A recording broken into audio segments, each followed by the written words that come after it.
नमस्कार मित्रों, स्वागत है आपका फिर से आपके अपने YouTube चैनल श्री राम अध्ययन मंत्रा पे। और अपना कार्य विशेष चल रहा था वर्ण विचार पे। और पिछले वीडियो में आपने देखा व्यंजनों के बारे में अपनों ने पढ़ा था कि व्यंजन किसे कहते हैं, कितने प्रकार के होते हैं। कितने प्रकार बताए थे? 3 प्रकार बताए थे। कौन कौन से? स्पर्श व्यंजन संख्या में कितने? 25। क से लेकर मैं तक सभी जो व्यंजन हैं वो कौन से होते हैं? स्पर्श व्यंजन। फिर बात चली थी अंत्यस्थ व्यंजन की, संख्या में होते हैं 4। ना ये स्वर होते हैं ना व्यंजन होते हैं, उनका उच्चारण स्थान, तो इन्हें अर्ध स्वर भी बोला जाता है। और एक थे ऊष्म व्यंजन, जिनमें भी संख्या कितनी थी? 4। कुल मिला के कितने हो गए थे? 33। ठीक है। इसके अलावा मैंने आपको संयुक्त व्यंजन बताए 4 संख्या में, ताड़नजात 2 और अयोगवा आपको बताए थे 2। ठीक है मित्रों, अब आगे की चर्चा करते हैं व्यंजनों के वर्गीकरण पे कि भाई जैसे स्वर के अपनों ने वर्गीकरण किए थे, 5 भाग थे, इसके कितने हैं? 2 भाग। तो व्यंजनों को 2 भागों में वर्गीकृत किया गया है। देखते हैं। तो नेक्स्ट अपना बिंदु है व्यंजनों का वर्गीकरण। ठीक है। कितने भागों में किया गया है? 2 भागों में। कौन कौन सा? पहला है उच्चारण के आधार पर,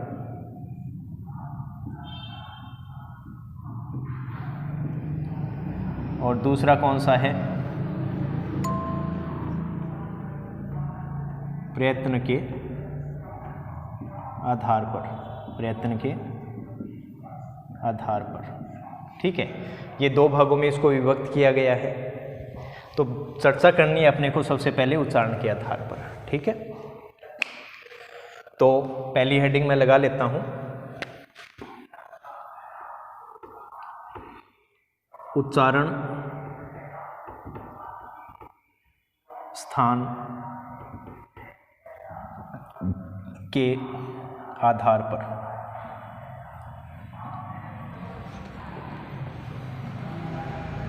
व्यंजनों का वर्गीकरण।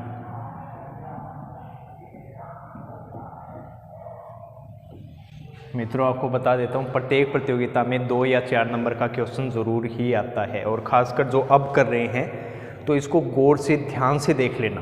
ठीक है। ज़्यादातर इन्हीं में से ही आता है। आपको एक विशेष सूत्रों द्वारा मैं आपको करवा दूंगा जिससे आपको वो याद रहेंगे। ठीक है। तो सबसे पहले उच्चारण स्थान के आधार पर व्यंजनों का वर्गीकरण। क्रम से चलते हैं, कितने आधार होंगे वो अपने को देखना है। ठीक है। तो नंबर 1, पहले आपको बता देता हूं कि उच्चारण स्थान क्या होता है। सबसे पहले आपको बता देता हूं उच्चारण स्थान क्या होता है कि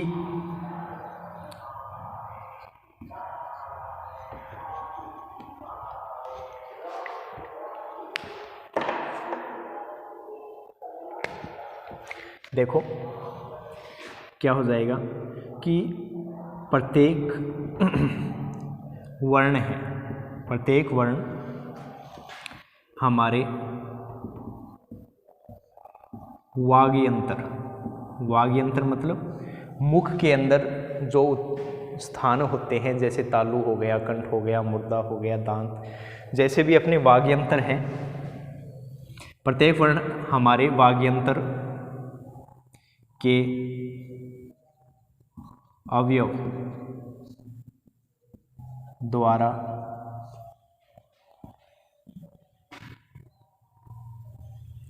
प्रत्येक वर्ण हमारे वाग्यंतर के अवयव द्वारा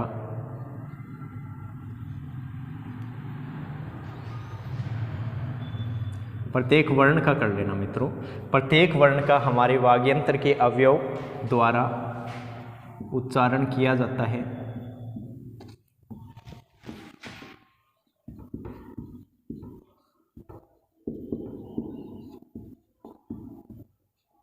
और इसी आधार पर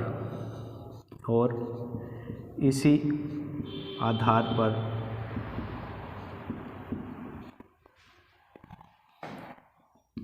उस अवयव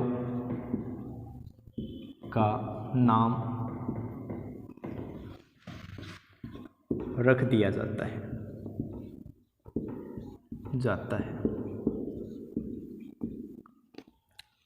ये तो हो गई उच्चारण स्थान। अब मैं मेरी भाषा में समझा देता हूँ कि देखिए, प्रत्येक वर्ण होता है वो अपने मुख के अंदर जो अवयव है, जैसे तालु है, कंठ है, मूर्धा है, दांत है, होठ है, उनके द्वारा बोला जाता है।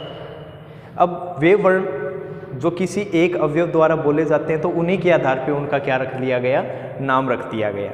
ठीक है, जैसे कोई वर्ण तालु के स्पर्श द्वारा बोला जाता है तो उस उच्चारण स्थान का नाम क्या रख दिया गया, तालु रख दिया गया। ठीक है, समझ में आया। अब इसी आधार पे देखते हैं, पहला चलते हैं।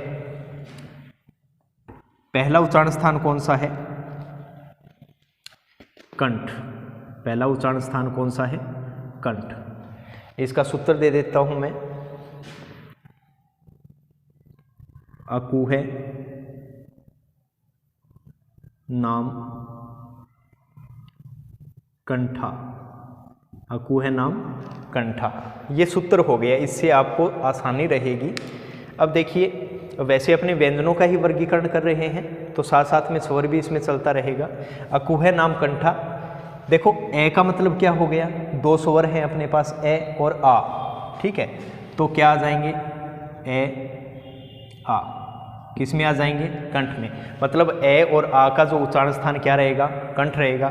फिर देखो, ए हो गया, कु का मतलब हो गया कैवर्ग, कु का मतलब हो गया कैवर्ग। और कैवर्ग में कौन कौन से व्यंजन मैंने बताए थे, कै, खे, गे, घे और गे। ठीक है, अब देखो, कु का मतलब कैवर्ग हो गया। कैवर्ग में 5 व्यंजन कै, खे, गे, घे, गे। इनका उच्चारण स्थान भी कौन सा रहता है, कंठ रहता है। फिर आता है और फिर आता है विसर्ग। फिर क्या आता है, विसर्ग।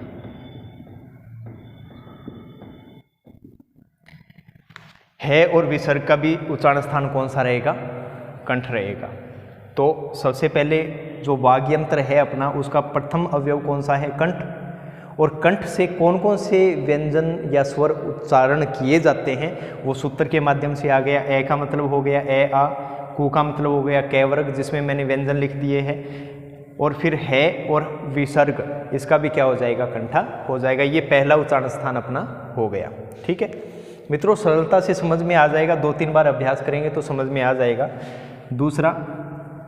दूसरा आता है तालु।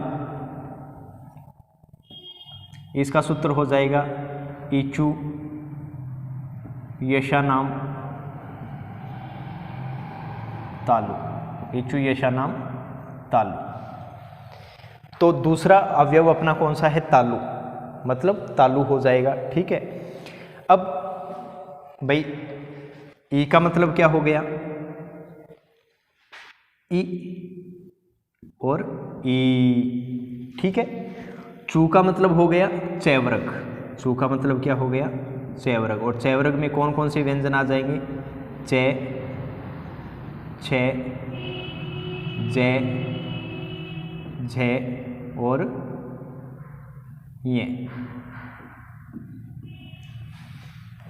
ई का मतलब ई हो गया, ई। और चू का मतलब चैवर्ग हो गया, जिसमें ये 5 व्यंजन है जिनका उच्चारण स्थान कौन सा रहता है, तालु। ये का मतलब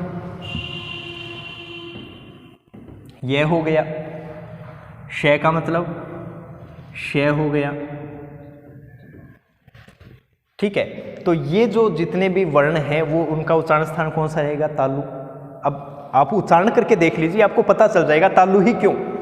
आप ई को आप इस व्यंजन को बोलिए च, छ, ज, झ, य, लगातार बोलिए च, छ, ज, झ, य। आप देखेंगे कि जीभ का जो मध्य भाग है वो कहाँ स्पर्श कर रहा है, तालु में स्पर्श कर रहा है। जब भी आप इसको बोलिए श, उष्म तो है ही, लेकिन जब अपने इसका उच्चारण करते हैं तो जीभ का मध्य भाग कहाँ स्पर्श करता है? तालु में, श। ठीक है, इसलिए ये तालु अवयव के अंतर्गत आ जाते हैं। अब एक सबसे बड़ी बात, इसको सब बोलते हैं जी ये कौन सा से जी? दुए वाला से। अरे भाई दुए वाला से नहीं है, अब तो छोड़ दो आदत। अब इसका क्या हो जाएगा? अब ये कौन सा से कहलाएगा? तालु से इसका उच्चारण किया जाता है तो कौन सा कहलाएगा? तालव्य से। कौन सा से? तालव्य से ये कहलाएगा। ठीक है, दुए वाला से नहीं। तीसरा आता है आपका मूर्धा। इसका सूत्र लिख देता हूं, ऋतु रसाणाम मूर्धा। ऋतु रसाणाम मूर्धा। री का मतलब क्या हो जाएगा? री हो जाएगा। टू का मतलब टैवर्ग हो जाएगा।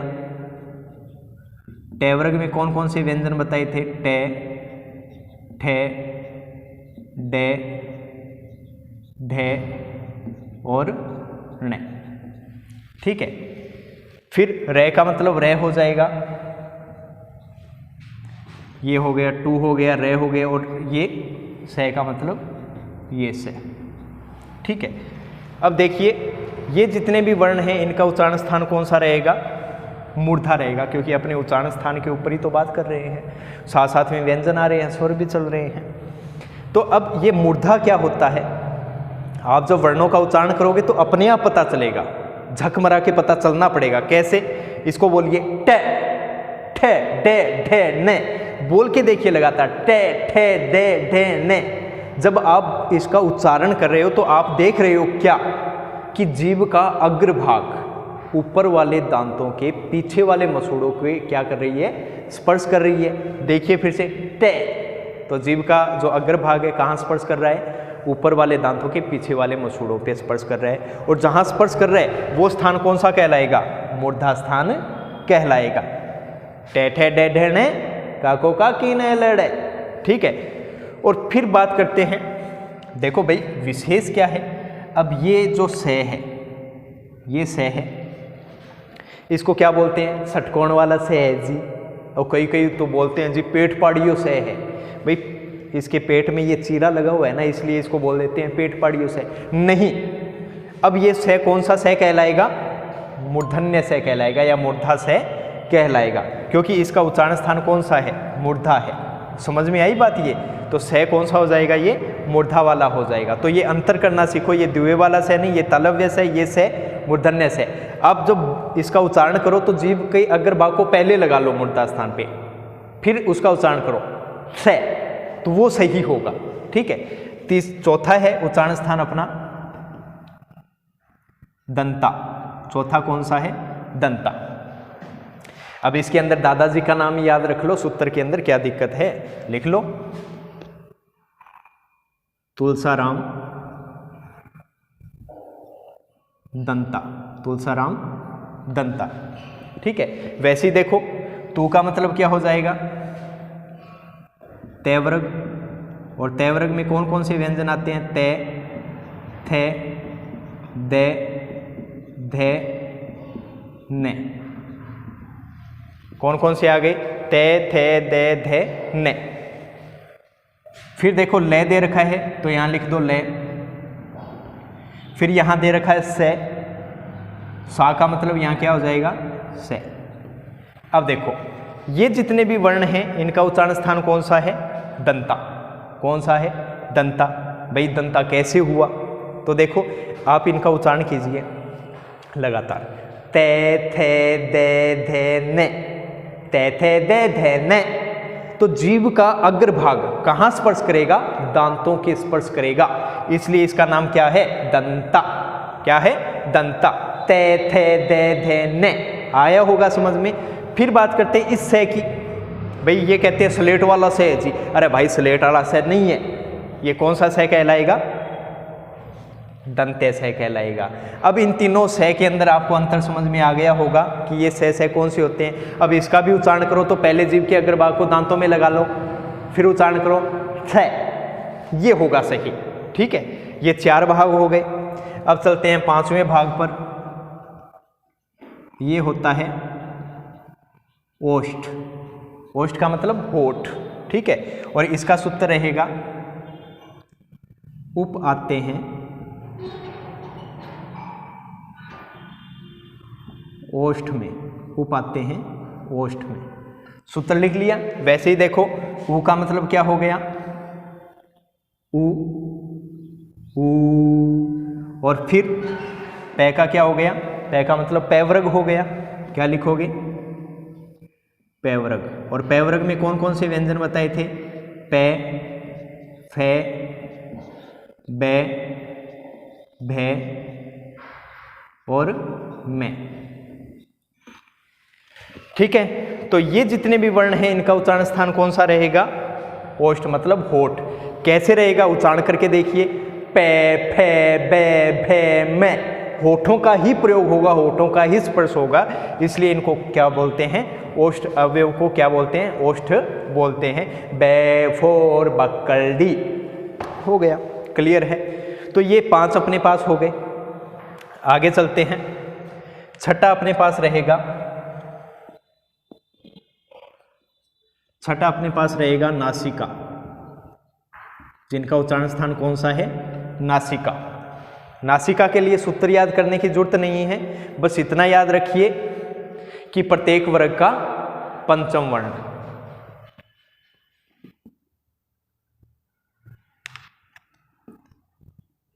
प्रत्येक वर्ग का पंचम वर्ण, पंचम वर्ण कौन कौन से हैं देख लो। प्रत्येक वर्ग का पंचम वर्ण, कै वर्ग का देखो 5वां, चै वर्ग का देखो ये, टै वर्ग का अणे, तै वर्ग का ने और पै वर्ग का मैं। ये लिख दो बस सीधे सीधे। कौन कौन से हो जाएंगे, गे, ये, णे, ने और मैं। ये मेष रेशमियाँ बना लो खुद को, णे, ये, णे, ने, मैं। नाक से जो बोला जाए, जिसका उच्चारण स्थान क्या हो, नाक से हो, नासिका व्यंजन कहलाएंगे। तो ये क्या हो गए, अपना छठा पार्ट हो गया। फिर चलते हैं सातवां। सातवां अपना आता है कंठ तालु। कौन सा आता है, कंठ तालु। मतलब वे व्यंजन या स्वर जिनका उच्चारण स्थान क्या होता है, कंठ और तालु दोनों होता है। और इसमें कौन कौन से आ जाएंगे बता देता हूं। इसके अंतर्गत आ जाएंगे ए और ऐ। ये दो किसके अंतर्गत आ जाएंगे, कंठ तालु में। बोल के देख लीजिए, ए, ऐ। जो जीभ है वो तालु के भी स्पर्श कर रही है और कंठ से उसका उच्चारण हो रहा है, ठीक है। कंठ से ए और जीभ ऊपर की ओर जा रही है तो क्या कहलाया, कंठ तालु। और कंठ तालु में कौन कौन से दो आ जाएंगे, ए और ऐ आ जाएंगे, ठीक है। फिर बात करते हैं 8वें नंबर की, कंठ, कंठोष्ठ।